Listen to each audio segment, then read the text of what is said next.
Crushing the meta!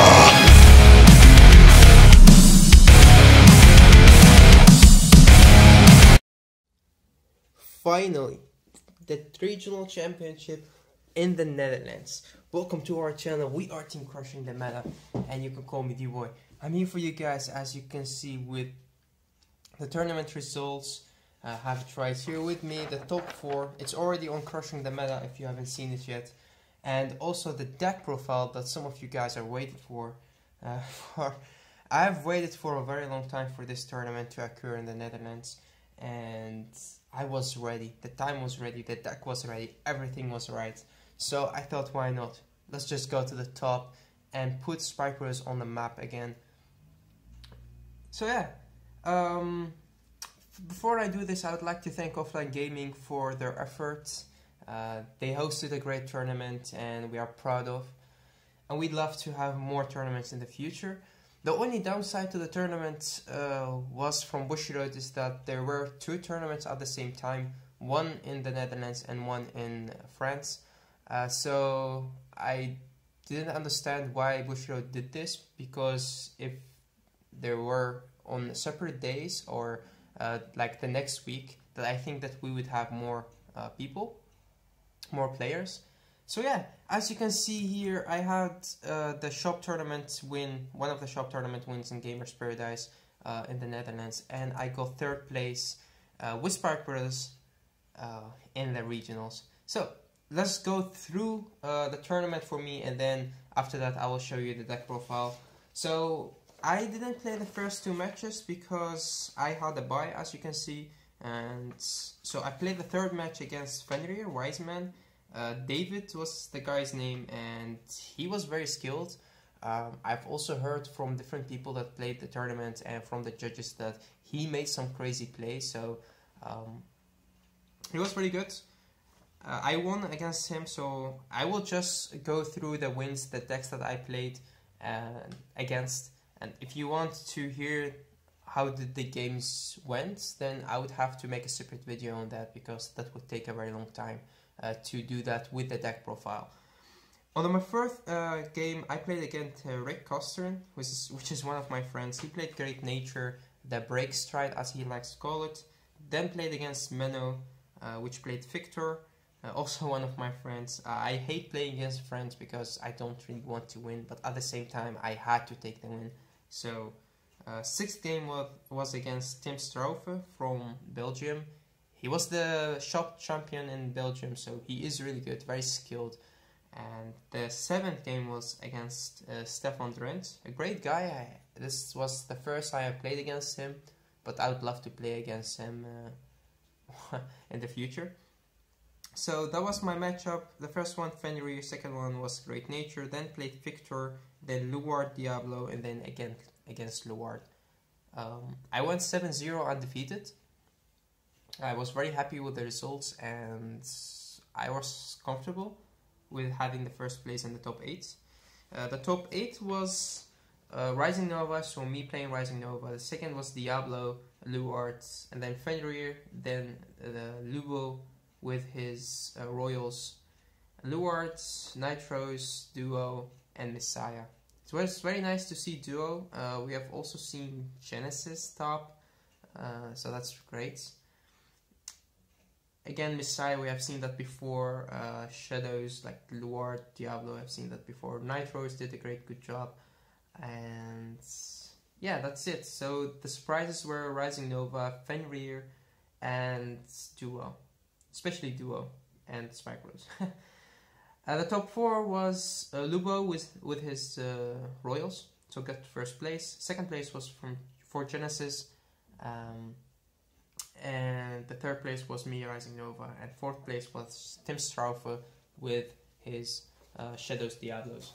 So that was the matchups. As I said, if you want to hear about the games, how the game went, then I could do that, of course. But this video was all about the deck profile, so let's do this. Also, if you want to hear how the top 8 went, my first game was against the Messiah player, Jan. It went really good. I played the first match I won. The second match he played Freeze Ray. I tried to get around Freeze Ray, but it was really hard, so I had to give up one game right there to test around Freeze Ray, because to be honest, I've never played against Freeze Ray before. The third game, I took the game right there, I won. That was very impressive, if I could say so myself, because it was overtime and he had turn 2 and I had turn 3. And I was sitting at 3 damage and he was sitting at 4 damage. So he attacked with his Vanguard and I perfect guarded the attack because I didn't want to take 3 damage and lose the game. He had 1 critical, he put the critical on the rear guard and he attacked me with it. I had a heal trigger and the perfect guard in hand, so I could pretty much easy guard the attack. But if I would guard the attack, then I would win right there, because he was sitting at 4 damage and I was sitting at 3. And I didn't want to win by timeouts. I wanted to win myself. So some of the people thought that I was arrogant. The thing is, I went to the tournament to show people that Spark Warriors are strong. So I would not just win by overtime. I do not like that. So I took the risk right there, took 2 damage, put myself at 5 damage and finished the game off with Dirty Piccolo combo, which was great, because some people say that it was arrogant, but I would say it was skills. So on my next turn, or next game in the top 4, I played against Lubo, which played Royals, so Blaster Engine with the Sanctuary Guard Dragon and Think Saver. He is the one who went to Worlds from Europe last year, so he is very, very, very experienced, but he haven't played against Spike Bros a lot, I think, I'm not sure, because he was still confused about some of my plays, but yeah, everybody was confused about my plays. So I played against him. I lost the first game to a 4th damage heal and a miracle heal, because normally with my plays I consider my opponent getting only 1 heal trigger but not 2. So he healed at the 4th and he healed at the last, a miracle heal. So because of that I lost the game, because I didn't really expect him to heal. And on the second game I pulled off some crazy nonsense right there, and I hope that we will be able to see that game from different fights, because that was just a crazy game. I pulled off some crazy combos and I won. And then the third game, this is where things got confusing, because I thought that I had turn 0 of the timeout, because it was timeout. He was taking a very long time to consider his plays. I know my plays, so I don't really need time to do so. But yeah, we went into overtime and I had turn 0. I knew I had turn 0. So when the judge came, he said turn 0. I agreed, because yeah, I had turn 0. But after that, I have heard that I should have turn 1. So I was confused. I don't know from who, from a judge or from anybody else, or maybe the table next to us. So I was confused. But the thing is, I told everybody, like, so I have turn 1, you have turn 2, I have turn 3, right? I told them, I confirmed it, and nobody said no. Everybody agreed on that. I don't know who everybody was, but they agreed with me on that. So when I went into the last turn, I told my opponent that if this attack hits a critical, you would lose, because you would be at 5 damage and I will be at 4 damage, and that's game right there, because I just have to say end turn and I will win.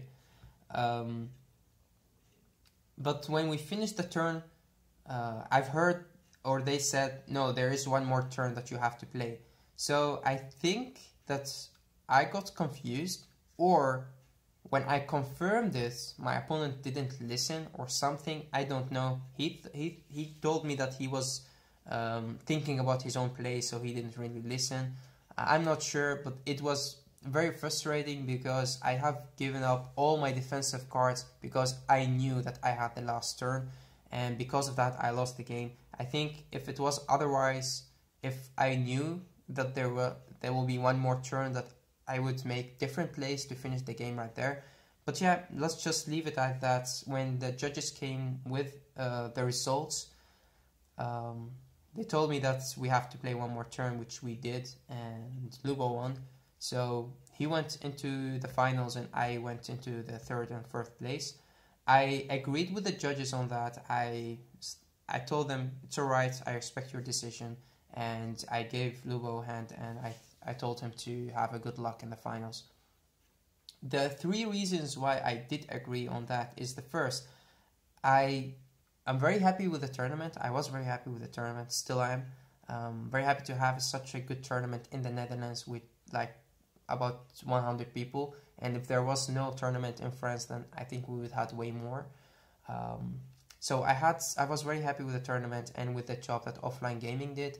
The second reason is I do respect the judges, I do respect Ramon, I respect all the people that worked hard that day, and it was very hard because they started from early in the morning and finished late up because there were more side events, and there was a shop right there, so there were a lot of people coming and going and buying things and asking about ruling, so they did a great job.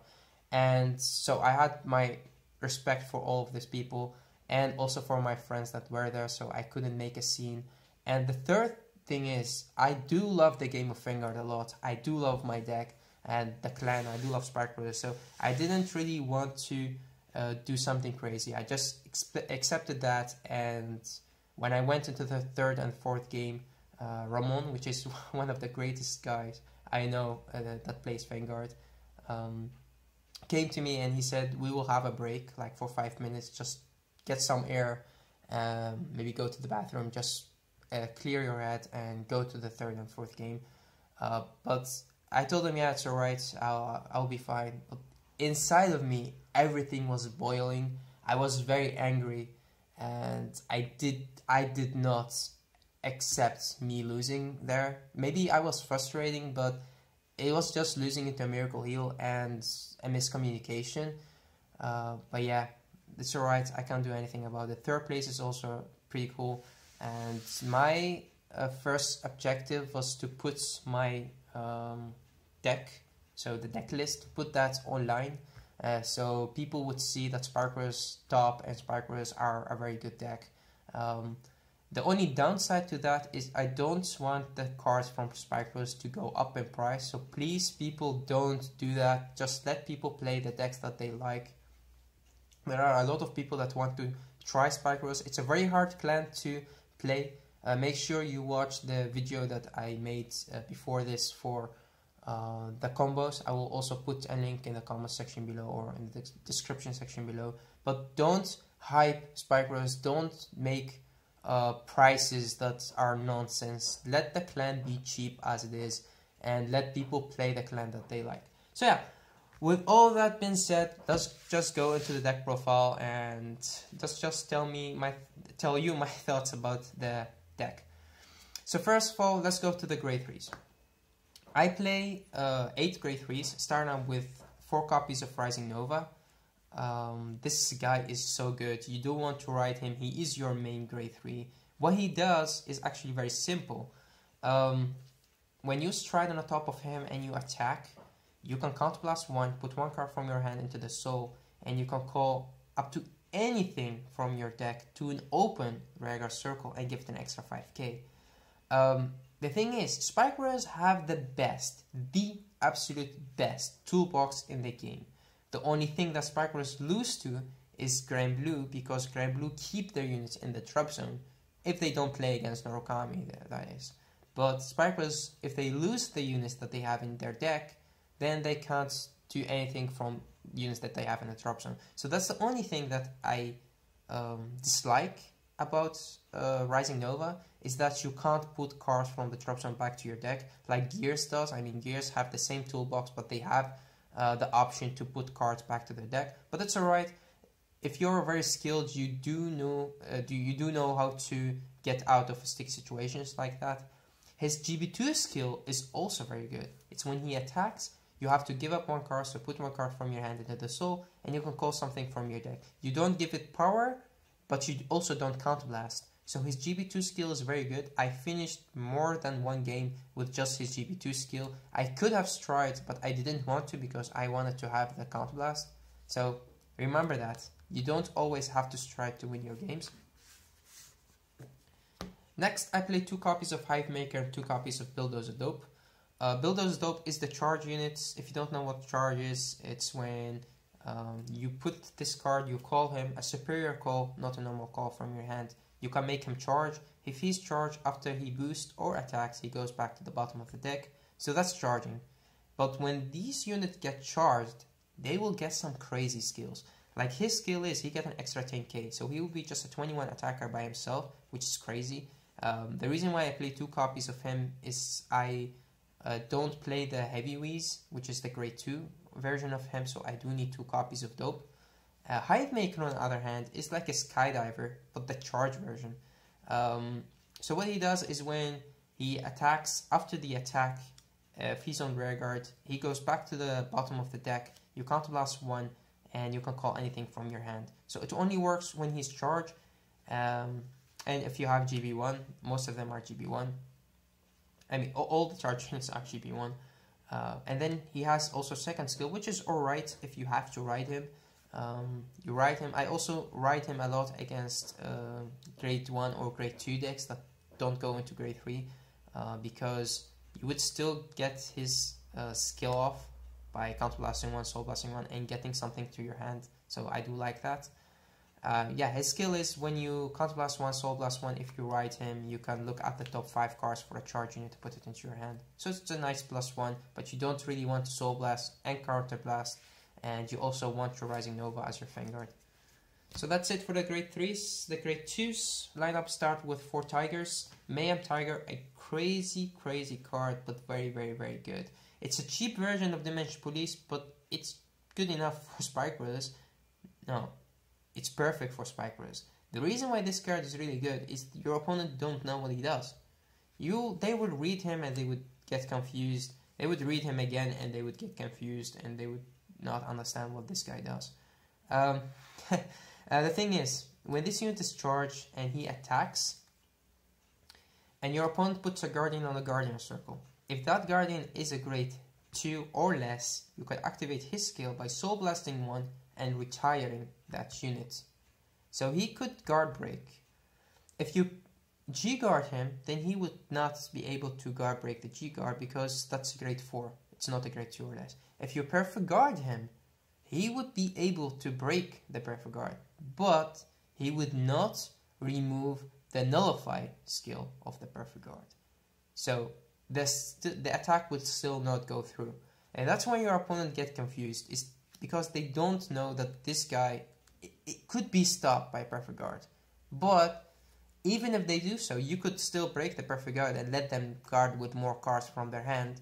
And after you're finished, you would say the attack will not go through because you perfect guarded, even that he did break the perfect guard. So it's a very good card, and it's very crazy to play. You can just mess up with your opponents with it. Next card is 3 copies of Lethal Forward. I've seen people not playing him. I would recommend playing him, especially with having 2 Axe Divers in your deck. This is some crazy combo, very simple. You attack with him, call him, use his skill to bind him and call him again. To have just 2 more attacks for free by just this guy hits. So his skill is when he is charged and he gets an extra 2k, so he's an 11k attacker, which is very nice because sometimes you don't have a booster behind him. He attacks, use his skill. If he hits, you can call anything from your deck to an open rearguard circle. The unit that you call will come to the field before that he goes back to the deck. So you can't just put him into your deck and call something. It doesn't work like that because he's not on the field, so he can't call anything. So you have to use his skill first to call something, and then he goes back to the deck. So the unit that you call could be anything. Could it be a tiger? Could be anything. But the unit that you want to call, if you have a Counter Blast and Soul, is an Axe Diver. Why? Because Axe Diver has the skill, when he is called, you can make him charge if you want to, you don't have to. But his skill is you Counter Blast 1, you Soul Blast 1, and then you can target one of your units, bind it, and call it again.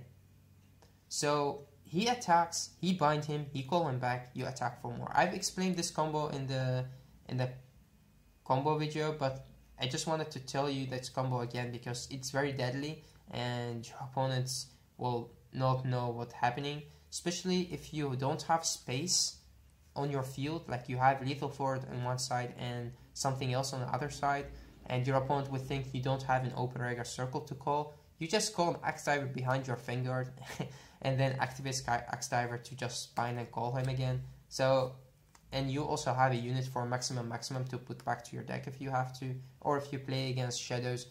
When I played against Diablo or Luard, I just left 2 Axe Divers in my back row, put them back with the Juggernaut maximum, call them again next turn. So just having them right there is just crazy. Axe Diver did a very good job in the tournament. Also against decks like Make Colony, they do a lot of good job. Hell of a good job. So yeah, that was the combo. I recommend playing this. If you want to go for heavy Reese, it's your own choices.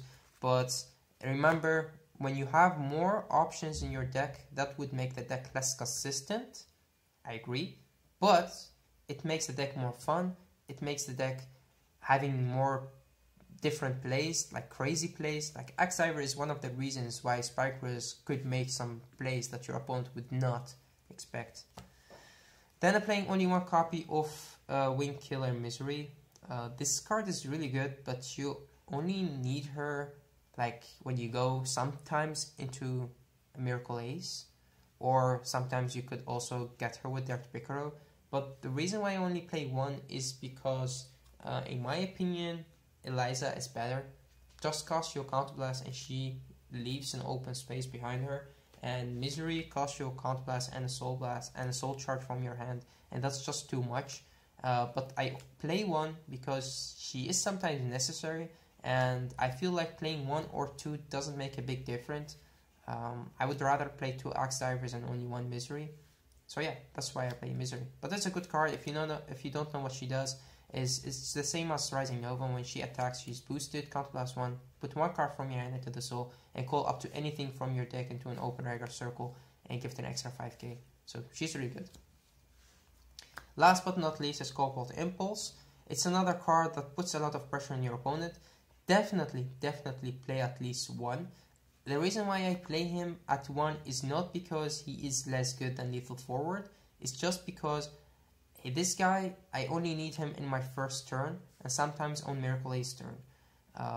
So if when you stride, you do need him to put a lot of pressure on your opponent, but sometimes you could also do the same with Lethal Forward. The only thing with this card is your opponent would not let him hit, because drawing a card and destroying something on their field is just too much. With Lethal Forward, you could make them confused by calling something behind your Vanguard, or calling a booster, or calling anything. But with Impulse, he's just straightforward. He attacks. When he hits a GB1, if he's charged, you just retire something and you draw. You don't always have to retire. You could also just draw if you want to. Great one lineup.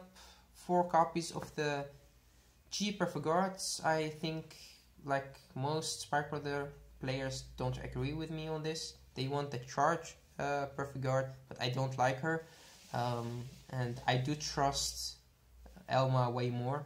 The reason for this is I do play on Dirty Picaro, so I do put more plays in Dirty Picaro. The deck is also made on making Counterblast heavy plays, so I always guard with her and just discard another copy from my hand and just get the counter charge, because for some reason I always have at least 3 copies of her in my hand. So why not? There is no reason to play the Charge Perfect Guard in my deck. If you do want to play the Charge Perfect Guard, then you would have to make your deck based on Miracle Ace. But the thing is, Miracle Ace is very easy to counter, and Dirty Picaro is hard to counter. 4 copies of Acrobat Verdi, the Stride Father. You do need 4 because sometimes he's an easy target to ride. You call him as a rearguard if you don't have the right grade 3 in your hand. You search him out to stride, and in this deck you only want to stride discarding him or discarding another copy of Rising Nova, because you don't want to get rid of your Hype Makers or Bulldozer Dopes. So that's why you play 4 copies of him. You do need 4 copies of him.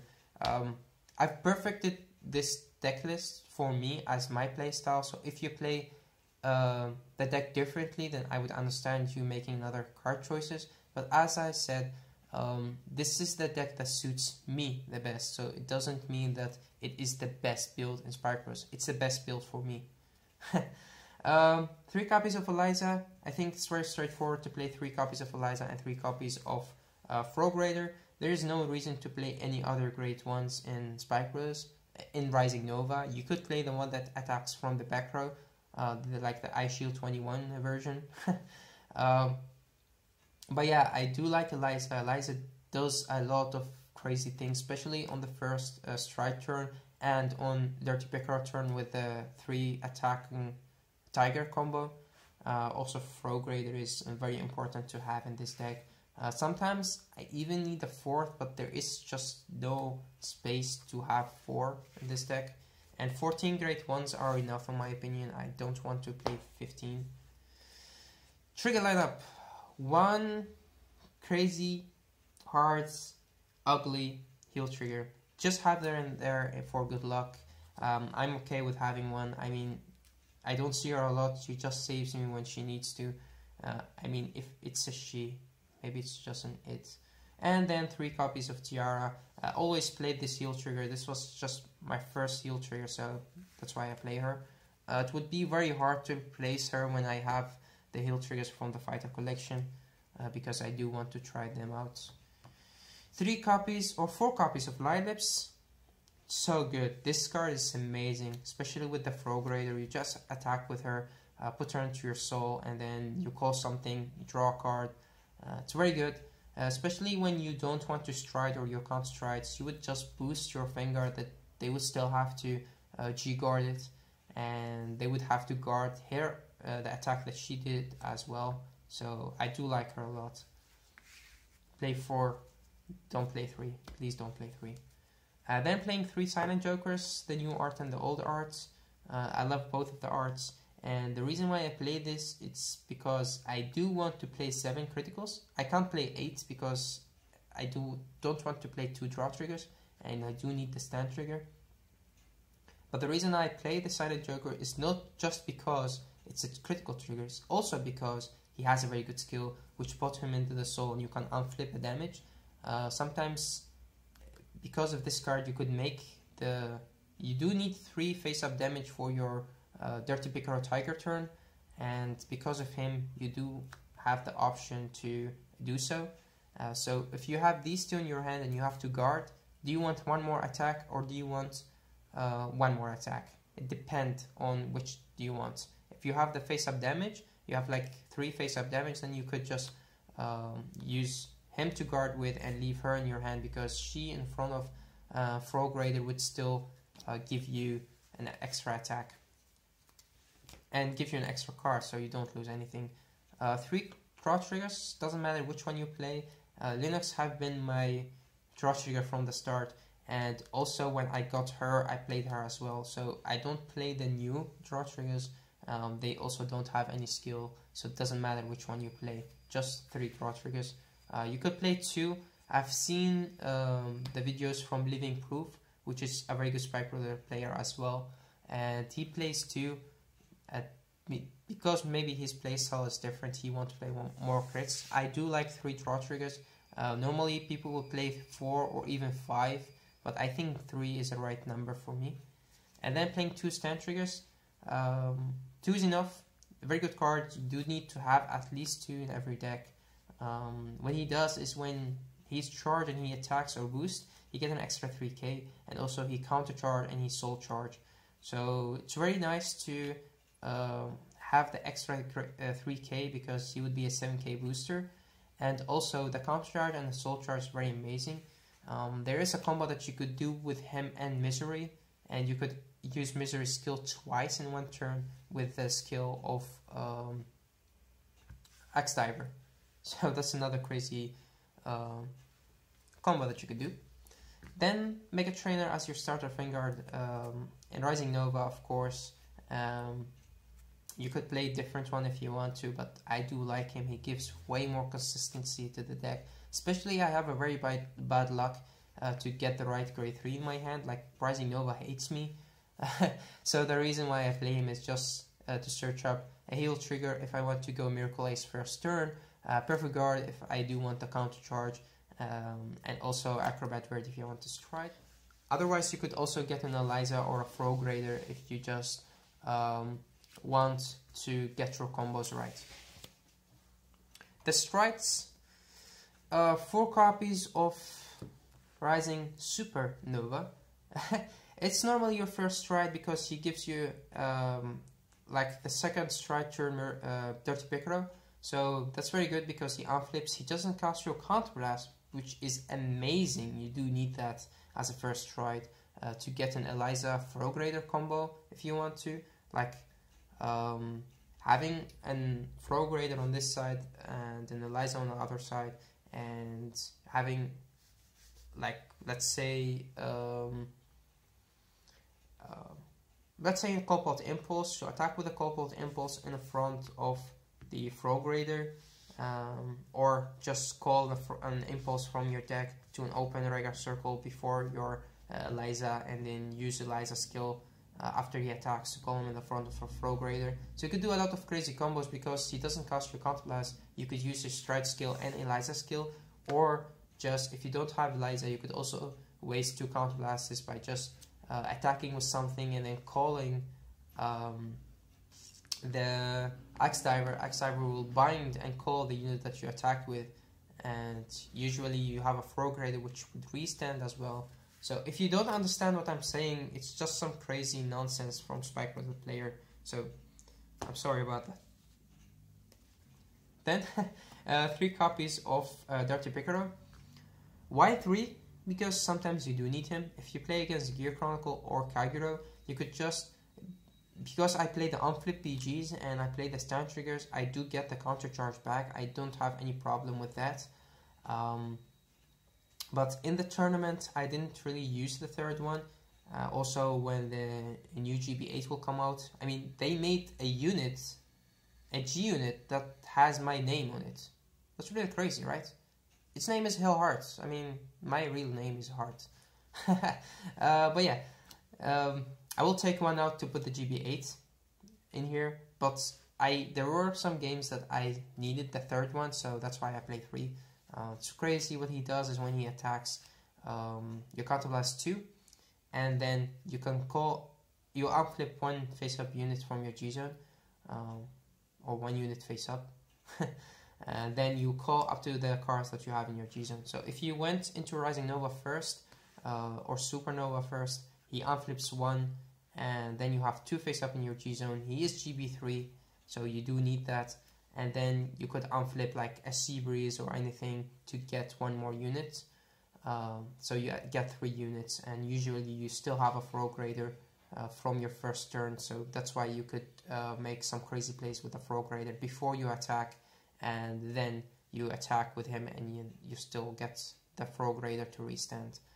So yeah, that's why you play 3, especially against Kagero, Gear Chronicle, decks that want to go into late game and you can't finish them off fast, because after they go into like next stage or Groovy, and they can't do anything. I mean, they are still, when they waste their second 8 round, you could just kill them right there, because they always play 2 8 rounds, and that's the only card that kills this deck. So yeah. I didn't explain Supernova skill. His skill is when he attacks, you unflip 1 copy of him, and then you could target as much units as you have on the field or as much units as you have in your face-up G-Zone with his name as unit that you have on the field.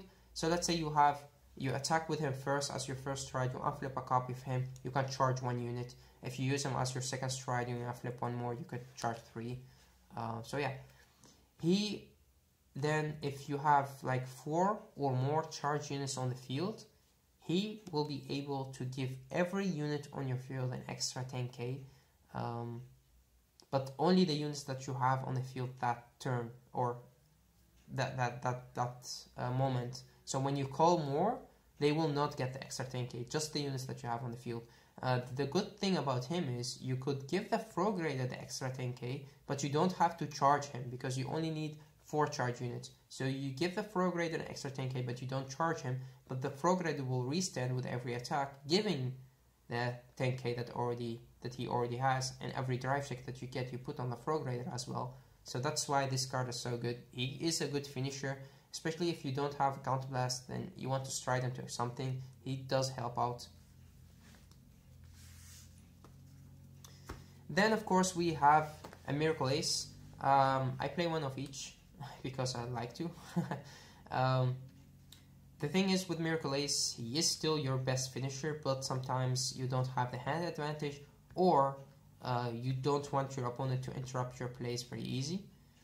So I do always have the hand advantage playing this deck. Like, people when see me play Spike Brothers with a very big hand, they will go crazy because they think that's or I'm cheating or there's something wrong. But with Spike Brothers, you do create hand advantage by reducing the cards that your opponent has in their hand by just pressuring them and having more damage. I always play by having more damage. Like, you could put me on the 3rd turn on 5 damage and I will still be okay with it. I don't guard early game. I definitely don't guard until I have 5 damage. It's just the way I play the deck. Sometimes I do guard if I have like a draw trigger or something, but I don't waste my resources. I will never waste my resources. That's why Miracle Ace, in my opinion, is still the best finisher. I do use him a lot, but you only need 2 copies of him. If you don't know what he does, he has 2 skills. You Counterblast one, you flip a copy of him to activate the 2 skills. One is just GB1 skill and the other is GB3 skill. The first skill is everything, when something goes to the bottom of the deck, so like with the charge skill, you can give one of your units an extra 5k. And his second skill is, which is GB3 skill, you Soul Blast 2 cards and you can call something from your hand whenever a unit is put back to the bottom of the deck. You can choose to give the 5k first or call first, it doesn't matter, you could do anything. But usually you will give the 5k to the Frog Raider, which will restand with every attack. Playing one Demper Lily, she's in there just because you do want to pressure your opponents, and sometimes you don't really want to go into Dirty Picaro as your second stride, but you want to go into Miracle Ace. Then I would recommend playing her because she puts pressure on your opponents, and your opponent would have to guard from there. If they don't, then she has the skill when she hits. You can call up to anything from your hand and give an extra 5k to an open. She doesn't really have to call to an open regular circle. She can call into any regular circle. And also, when that unit goes back to the bottom of the deck, you can draw a card. So it's a very good skill. Just give you an extra card and an extra attack is good. Just pressure, pressure, pressure. One Seabreeze, I do use him. I know that he costs too much Counterblast, like 2 Counterblast, but I'm okay with it, especially when you play against like grade 2 Royal Paladin decks, then he would be very good. You don't always have to use him, but I like having the option to use him. I always unflip him with Dirty Picaro, so you could take him out if you wanted to play anything else, but I don't really see any other units played in Spike Brothers. Like, there is no reason to play any other units. You could play Bruce if you want to, but I don't really like him because he doesn't give you advantage. One Desmil, why? Because sometimes you don't want to lose your misery, because there are Dimension Police players, because there are Narukami players. So that's why you play Desmil. 2 Irie, 2 Juggernaut, maximum. This is the thing. I wanted to play 3 maximum and 1 Irie. Why? Because maximum is really good. And I always have units left on my field, and I could call them back with Dirty Picaro. So just put the units back into your deck and call them back with Dirty Picaro is alright. If you want to go to Miracle Ace, then he is not that good. But as I said, my deck is based more on every option. It is not based on one unit. It's not based on Dirty Picaro, not on Miracle Ace, not on Supernova. I even could finish my opponent off just by striding and using my GP2 skill. So every option that you could play in this deck is in there. That's why you play 2 of them. Irie is really good. When you have 3 or less rare guards, you get an extra 5k, which is just an easy guard, 20k guard, 31 guard. And he will guard for 36 by giving one of your units an extra 10k. So it could be in the front row. And at the end of the turn, that unit that you give an extra 10k will go to the bottom of the deck. And by him giving another unit an extra 10k, he gets 10k as well. So the reason why I wanted to play 3 of him is because when you play against Diablo, and let's say you have 2 rare guards and they have the grade 3 that could retire, or anything that could retire, and they retire one of your rare guards, then you can't guard, you have to G-guard, and that's when you leave 2 heal triggers on your hand, and you do need, most of the time you do need 2 maximum to go for no pass or 3 to pass. But sometimes if you use an Irie and a maximum or 2 Iries, then they would still be 2 to pass, and I don't really like 2 to pass on a stride turn. So that's why I wanted to play 3 Juggernaut maximum, but it was alright. Irie is really good in my opinion. I would take one Irie out when the new G Guardian come out from the fighter collection. So yeah, that was the deck profile. I'm very happy with the results. As I said, I'm very sorry that this video is too long. If you have any questions that you want to ask about Spike Brothers, you can ask me. Also, if you haven't seen the video from different fights that shows you like some footage about the tournaments, so he did a pretty good job on that, so go watch that as well. And be sure to like, to subscribe to our channel, to go to the Facebook page and see the pictures, the results, everything that we post there. If you have the time, it would be great. We like all the love, the likes, the support. If you don't like our videos, tell us what you don't like about them, so we could make the difference. We could make the videos more to your liking.